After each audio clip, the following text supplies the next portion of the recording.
Bagus juga e-book ni. Yes, e-book ni memang bagus kak. Sebab apa? Saya bagi tahu benda yang tak ramai orang bagi tahu. Ramai je perokok-perokok tegar kat luar sana yang dah berjaya berhenti rokok. Tapi saya tak jumpa lagi perokok-perokok yang sharekan journey diorang untuk berhenti tau. Terutama sekali mereka perokok tegar yang susah nak berhenti. Ramai juga yang senang nak berhenti. Yang senang nak berhenti, saya tak nak ambil pot. Kalau orang yang susah nak berhenti, saya memang betul-betul nak tolong sebab saya kategori yang macam itu. 3 kali saya fail berhenti, sekarang saya dah berjaya berhenti.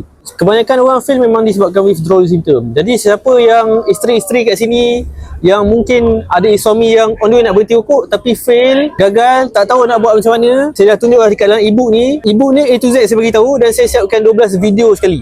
Dalam 12 video ni korang boleh akses dia unlimited. Dan paling best, kepada isteri-isteri yang mempunyai suami yang susah nak berhenti rokok, kalau katakan suami korang down, boleh contact saya. Saya bagi advice, saya inject sikit, insyaAllah dia semangat.